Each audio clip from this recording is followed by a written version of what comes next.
तो क्या संभावना इस बार दिख रही है, माहौल किसका दिख रहा बदलाव का मूड लग रहा है दिल्ली का। है? क्या गलतियां रही केजरीवाल की जो जनता बदलाव सोच रही है? किसी भी एक पर्टिकुलर जो इसने स्टार्ट किया, चाहे मोहल्ला क्लिनिक हो, चाहे स्कूल हो या कुछ भी हो, एक चीज़ पे एक चीज़ करता है और फिर आगे बढ़ जाता है, पीछे वाली चीज़ों को ध्यान नहीं देता। जैसे मोहल्ला क्लिनिक थे, काम स्टार्ट सही हुआ था, लेकिन क्या है बाद में उन पे ध्यान नहीं दिया गया, उसको छोड़ के फिर अगले स्कूलों में बढ़ गया। अब स्कूलों में ये कह रहा है, मैंने एक भाषण वो सुना था इनका, क्या नाम, इंटरव्यू, तो उसने कहा भी लोग जो है प्राइवेट स्कूल छोड़ के सरकारी में आगे क्यों आगे। मैं एक क्वेश्चन करना चाहूँगा, आप ये देखो पिछले 10 सालों में या 15 सालों में एक भी प्राइवेट स्कूल नहीं बढ़ा है नया। जब नया स्कूल नहीं बढ़ेगा तो जो पुराने स्कूल हैं उनकी मोनोपोली हो रही है। ठीक है, अब मोनोपोली होने के कारण क्या है, उनमें एक एक स्कूल में 50-50 बच्चे हैं, क्या वो इसकी जिम्मेदारी नहीं, प्राइवेट स्कूल नहीं है, सरकारी स्कूल जिम्मेदारी है। दिल्ली के प्राइवेट स्कूल भी तो दिल्ली सरकार का ही मैटर है। अगर वो उनकी संख्या बढ़ जाती, ठीक है, तो क्या होता, हमारे पास ज़्यादा स्कूल होते। अब उनकी मोनोपोली के कारण क्या है, उनके फीस बहुत ज़्यादा बढ़ा दी उन्होंने, प्राइवेटों ने, और 50-50 बच्चे एक एक क्लास में पढ़ रहे हैं, तो उसकी वजह से क्या है, हर आदमी अफोर्ड नहीं कर सकता। इसीलिए लोग प्राइवेट स्कूल छोड़ के सरकारी में भागे। सरकारी उसका क्रेडिट खाने की कोशिश की। हाँ, और सरकारी स्कूलों की हालत ये है कि सिर्फ प्रचार में पैसा लगाओ, और जो कुछ स्कूल एक्सीलेंस वगैरह स्कूल जो है इन्हें बढ़ाए, उनमें पढ़ाई कुछ ठीक हो रही है, लेकिन जो बाकी के स्कूलों की हालत बहुत ख़राब है। मनीष सिसोदिया का जो एक छवि है उनकी, वो यही है कि उन्होंने दिल्ली की स्कूलों की कल शिक्षा की कोशिश करी, लेकिन क्या है, वो एक चीज़ को संभालते नहीं है, जो काम स्टार्ट करते हैं ना उसको संभाल नहीं पाते। एक्सपीरियंस की कमी है इनका कहीं ना कहीं, मतलब एक चीज़ के पीछे ये लग नहीं पाए। जैसे शीला दीक्षित जी ने जो काम की स्टार्ट किए थे स्टेट के अंदर 15 साल, जो पिछली बार भी ये लोग आए, इंफ्रास्ट्रक्चर जो था हमारा, जो शीला दीक्षित जी ने बनाया था, और जो वो रोड मैप दे के गई थी, वो आगे जो बनने थे उनको पूरा करके इसने जो है उन चीज़ों पे आगे बढ़ गया है, इसलिए दोबारा आ गया, वरना दोबारा उस टाइम भी नहीं आता। शीला दीक्षित का विरोध करके आए थे ये। हाँ, शीला दीक्षित के कामों को आगे बढ़ाया। बोलूंगा, जैसे ये आए थे लोकपाल के मुद्दे पे जी, हाँ, आज तक लोकपाल इन्होंने नहीं लगाया है। आप देखोगे लोकपाल आज तक इन्होंने नहीं लगाया है। अभी जैसे वो कोई एक रिपोर्ट आई थी CGS की, CAG की, वो रिपोर्ट भी इन्होंने पटल पे नहीं रखी। तो भ्रष्टाचार तो बहुत हुआ है, और ऊपर से गली ना मोहल्ले में सब जगह पानी, नालियों में पानी है, नालों की सफाई नहीं होती।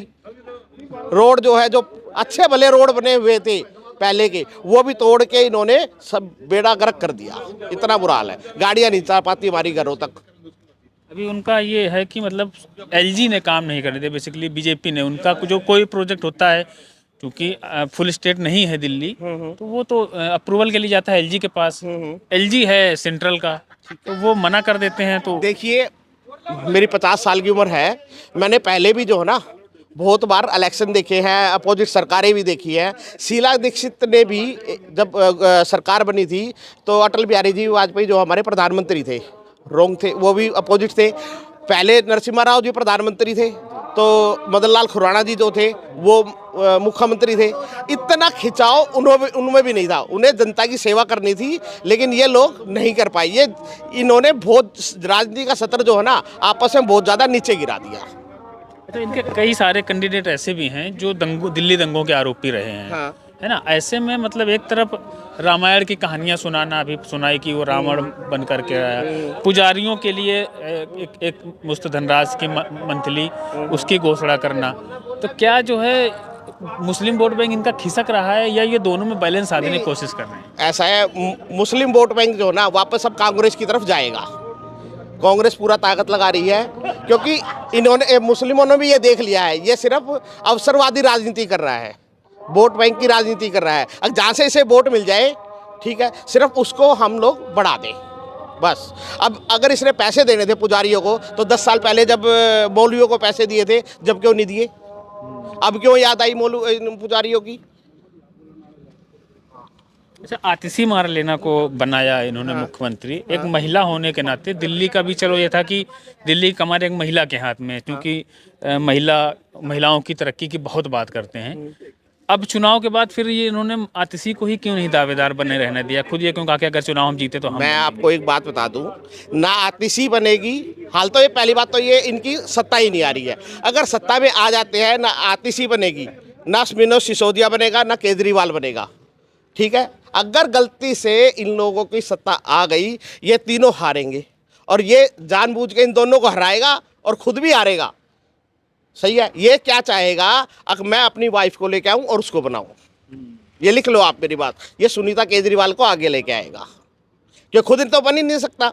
सुप्रीम कोर्ट से है, ये कुछ साइन तो कर नहीं सकता और उसमें जा नहीं सकता। लेकिन ये तो जेल से भी तो आतिशी की जगह, मतलब जब जेल में थे तो भी तो सुनीता केजरीवाल को बना सकते थे इस्तीफा दे के। नहीं, उस टाइम तो इलेक्शन आ रहा है ना आगे। आप ये देखिए, आप इलेक्शन आ रहा है, इलेक्शन जब आएगा तो अगर सुनीता केजरीवाल को बना देते तो परिवारवाद बढ़ता। अब लेकिन अब क्या है, अब मजबूरी दिखाएगा ये, इधर इसको हरा देगा सीएम को, उधर सिसोदिया को हरा देगा और खुद कुछ काम नहीं कर सकता, तो ये क्या करेगा, सुनीता केजरीवाल को बना देगा। ये बिल्कुल खाग राजनीतिक है। हाँ। ठीक है सर, थैंक यू। भाई साहब, चाचा जी क्या शुभ नाम है आपका? नरेश मान। चुनाव को लेकर के क्या आपकी कुछ है संभावनाएं दिख रही हैं भाजपा की, या सरकार रिपीट हो हमारे रही है? यहाँ पे जो काम सुरेंद्र एमएलए ने किया ना, किसी ने नहीं किया। सुरेंद्र एमएलए ने काम बहुत बढ़िया करे। यहाँ पे ये गली बनवा दी सुरेंद्र एमएलए ने, आम पार्टी वाले ने पड़वा दी। देख लो रास्ता, देख लो आप, देख गली देखो को। ये नहीं समझ में आ रहा है कि सड़कों के बीच में गड्ढे हैं कि गड्ढों के बीच में कहीं कहीं सड़क बना दी गई है। यहाँ तो बना ही नहीं उन्होंने तो कहीं एक अच्छा, बनी ही नहीं कभी? कभी ईट ही नहीं लगाई कहीं भी। हाँ, हमने नोयर ने पता हुआ एमएलए खड़ा है, वोट मांगने तो आ जाते हैं आम पार्टी वाले। सुरेंद्र एमएलए ने काम किया है यहाँ पे बस। सब शुभ नाम? संजय डबास। भाई साहब, केजरीवाल की वापसी दिख रही है? नहीं, केजरीवाल की वापसी कहीं भी नहीं दिख रही, क्योंकि दिल्ली को तो उसने एक सपना दिखा था दिल्ली के वासियों को कि भाई मैं इसको पेरिस बनाऊंगा। यहाँ दिल्ली देहात, सिंगापुर पेरिस जो भी है उसमें कोई अंतर नहीं है। वो कोई भी आप गलियाँ देख लो, कहीं भी कुछ भी नहीं। यहाँ पर सड़कों में गड्ढे हैं, लोग कहीं जा आ नहीं पा रहे। और पूरे दिल्ली देहात का, पूरे अनऑथराइज कॉलोनी का, या सलब बस्ती हो या रोहनी का क्षेत्र हो, सबका बुरा हाल है। और हमें कहीं भी ऐसा कोई जगह नहीं दिख रही, कोई नया कोई प्रोजेक्ट है ना, इस पूरे क्षेत्र में कोई नया कॉलेज है या स्कूल है, कुछ भी नहीं है। स्कूल में तो, शिक्षा क्षेत्र में तो क्रांति लाई थी मनीष सिसोदिया ने। कुछ क्रांति नहीं लाया जी। अभी हमारे दरियापुर के एरिया में एक अंबेडकर स्कूल ऑफ एक्सीलेंस बनाया था, उसमें बच्चे ही नहीं है और 3 साल से स्कूल चालू है। तो शिक्षा में कहाँ क्रांति है? वो कमरे बना के स्कूलों में, बिल्डिंग में पुराने कमरों को ठीक करके और कह रहे हैं शिक्षा क्रांति आ गई। साबा डेयरी के अंदर स्कूल है जो जर्जर हालत में, अभी बिल्डिंग बनाई थी, खराब हो गया। मोहल्ला क्लिनिक है, आप गांव देहात में जाके देखो। मैं आपको उदाहरण बताता हूँ, सुल्तानपुर गांव है, पंजाब खोड़ उसके कुतुबुड़ के पास है, उनमें जाके देखो, कहीं कोई डॉक्टर ना दवाई ना कुछ भी नहीं है। उनमें नशेड़ियों का अड्डा बना रखा है इन्होंने। कुछ भी नहीं है ऐसा कि जहाँ कुछ ऐसा हम कह सकें कि केजरीवाल ने हमें सुविधाएं दी हैं। वो एक मॉडल जो चीज़ बना के लाए थे, अब मैं भ्रष्टाचार को दूर करूँगा। भ्रष्टाचार को खत्म करने के नाम पर उन्होंने बहुत भ्रष्टाचार किया है। वो कहते हैं कि मैं कभी किसी का पैसे लूँगा, कुछ नहीं करा, उसके नाम पे उन्होंने बहुत पैसा कमाया है। आप शराब का घोटाला देख लो, और भी बहुत सारी अन्य चीज़ें। घोटाला का तो उनका कहना है कि मतलब फंसाया गया उनको ना, चुनाव से बीजेपी डर गई थी। ऐसा कुछ नहीं, कोई किसी को पता था। बीजेपी की वोट रही, वो बीजेपी के सामने था भी लोकसभा में, 7 सीट हार गया वो। उससे पहले भी 7 सीट हार गया था वो, और वो तो मिल के लड़े थे दोनों पार्टियां। अच्छा, ये भाई साहब क्या गणित है दिल्ली का कि मतलब लोकसभा में बीजेपी की तरफ जाते हैं और विधानसभा में केजरीवाल को वापस ले आते हैं? नहीं, अब की बार विधानसभा में भी कुछ ऐसा नहीं है कि लोग केजरीवाल को पसंद कर रहे हैं। अब की बार दिल्ली में भाजपा की सरकार आएगी, भाजपा पूर्ण बहुमत से अपनी सरकार बनाएगी। और दिल्ली के लोगों को पता है, अगर हमें अपने बच्चों का भविष्य देखना है, आगे हमें अपने बच्चों को कुछ बताना है, सिखाना है, तो हमें भाजपा को लाना होगा। और जैसे बच्चों का भविष्य, शिक्षा पे फिर वही बात, शिक्षा तो मनोज सिसोदिया ने चमकाई है ना। नहीं, उससे अखबार में विज्ञापन आते हैं बड़े बड़े। वो अखबार में विज्ञापन आते हैं। चुनाव दिल्ली में, विज्ञापन तो कर्नाटक जा रहा है। विज्ञापन तो तमिलनाडु जा रहा है, वहाँ चुनाव थोड़ी है, वो तो पैसा खराब कर रहा है। वो अपने यारे प्यारे रिश्तेदारों को टेंडर दे रहा है, शिक्षा के बड़े बड़े, और उसके ऐड के टेंडर दे रहा है। सब जगह घोटाला ही तो है। अच्छा, एक चीज़ और सुनने में आई दिल्ली में हमको कि दिल्ली चुनाव में जो भी संसाधन उपयोग कर रहे हैं हमारी पार्टी, वो हरियाणा के हैं। इसमें कितनी सच्चाई है, कुछ है आपके अपडेट इसमें? दिल्ली में जो संसाधन यूज करी हरियाणा नहीं, पंजाब के हैं। सॉरी, पंजाब के। हाँ, पंजाब के सभी संसाधन, पंजाब पुलिस यहाँ लोगों की को अपने आदमियों को दे रखी सिक्योरिटी के लिए। पंजाब में उन्होंने किसको पैसे दिए, किसी को पैसे नहीं दिए, कह रहे मैं 2100 दूंगा, वहाँ 1000 रुपये दिए किसी को। ऐसे झूठी बातों में आके कोई भी आज उसको वोट नहीं देगा। यहाँ पर सभी लोग भाजपा के साथ है और भाजपा की सरकार बनाएंगे। झुग्गी झोपड़ियों में है वोट बैंक केजरीवाल का मजबूत। वो बेचारे लोगों को बहका रखा है, उनको प्रलोभन दे रखा है, कुछ भी नहीं है। अब की बार उसको पता चल जाएगा। झुग्गी झोपड़ी के लोग भी, वो भी कुछ समझदार हैं, वो अच्छा करेंगे और भाजपा को वोट देंगे। आप झुग्गियों में चले जाओ, गांव में चले जाओ, गलियां नाले कुछ नहीं बना हुआ है, सब ये फ्री के चक्कर कर दिया, फ्री फ्री फ्री। दिल्ली शहर में भी बुरे हाल है, दिल्ली देहात में भी बुरा हाल है। बारिश होती है, लोग बाग इस गली से निकलते नहीं है, इतना कीचड़ होता है। और ये एक छोटा सा मोटा इंडस्ट्रियल एरिया मान सकते हैं इस इलाके को। हाँ, छोटा ही है, कोई ज़्यादा बड़ा नहीं है। गांव में जाके देखो, गांव का बुरा हाल है, कॉलोनियों में जाके देखो, सब बहुत बुरा हाल हो रहा है। यहाँ तो कदे कलौंतर जी ने काम किया था या सुरेंद्र जी ने काम किया। हम तो अपने सुरेंद्र एमएलए को चाहते हैं, बीजेपी से, कांग्रेस कांग्रेस से। से। अच्छा, हमको एक चीज़ बताइए, जैसे कांग्रेस है, शीला दीक्षित के खिलाफ केजरीवाल आए थे। शीला ने बहुत अच्छे काम किए। शीला दीक्षित के खिलाफ बोल के केजरीवाल आए थे। हाँ, और उसके बाद जब उनकी सरकार बनी तो कांग्रेस के ही समर्थन से बनी। ये शीला दीक्षित के साथ कांग्रेस ने गद्दारी नहीं की थी? देखो भाई, इतनी राजनीति मेरे को पता नहीं है, इन्होंने गद्दारी करी है, क्या करा है। अच्छा, तो इन्होंने काम नहीं कराया, सीधी बात ये है। केजरीवाल की सरकार ने अच्छा, कांग्रेस इस बार मजबूती से जिस तरह लड़ रही है, बाकी सभी जगह सरकार बनाएगी, कांग्रेस सरकार बनाएगी। हाँ, पूरे बहुमत से। केजरीवाल का ही आम आदमी पार्टी के पास कांग्रेस का ही तो वोट था।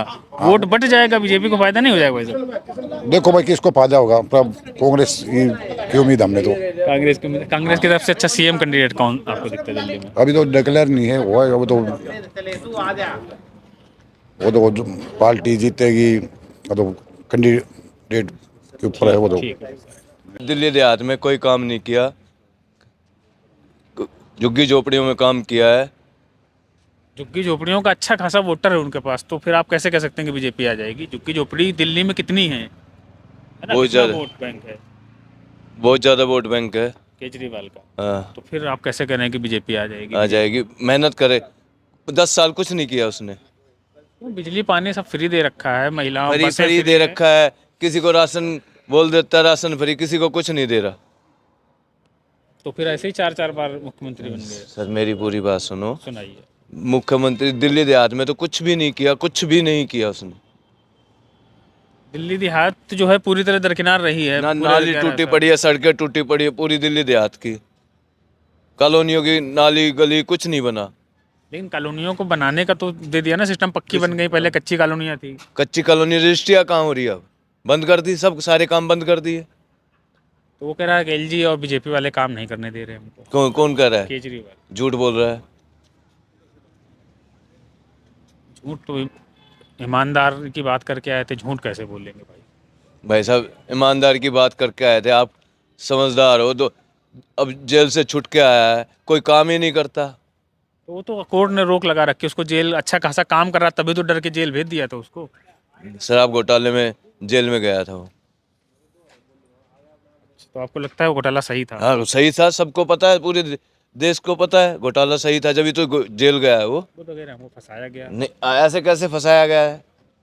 देखो, अच्छा, पुरानी दिल्ली में जो हैं, जो दिल्ली के जो मूल लोग हैं, मुस्लिम मुस्लिम मुस्लिम नहीं, मतलब दिल्ली के जो मूल लोग हैं, जो पुरानी दिल्ली गांव के जो लोग रहने वाले हैं, वो उन सुविधाओं से वंचित रह गए जिसके वो हकदार थे, क्योंकि सारा जो विकास है वो नई दिल्ली, जहाँ पर चारों तरफ पूरे देश के लोग बसे हुए हैं। हाँ, तो सर वहाँ भी काम नहीं किया उसने तो। अच्छा, आप बताओ, किया हो तो बताओ, आप समझदार हो। तो उसने कहीं काम नहीं किया, मीठा बोल के आदमियों को भड़काया। वो अन्ना हजारे के कारण जीता है। अन्ना हजारे ने तो खुद ही पल्ला खींच लिया। पहले अन्ना हजारे से ने जोड़ा था। अन्ना हजारे जानते थे देश देहात। कांग्रेस आम आदमी पार्टी के बाद जो पूरा वोट बैंक है वो तो कांग्रेस का था। कांग्रेस इस बार का। कांग्रेस मजबूती से लड़ रही है तो मजबूती से आम आदमी को भी तोड़ेगी, बीजेपी वालों को भी कम, इसलिए बीजेपी एक वो तरफा मतलब है। आपस में लड़ आपस जाएंगे। में लड़ जाएंगे, इसलिए बीजेपी आ जाएगी। तो ये बवाना विधानसभा के वोटर थे हमारे साथ, जिन्होंने अगले चुनावों को लेकर जो उनके विचार हैं, जो यहाँ सरकार आने की संभावना है, जो केजरीवाल के 11 साल के कामों की फहरिस्त है, वो हमारे साथ साझा की। बने रहिए हमारे साथ। नमस्कार।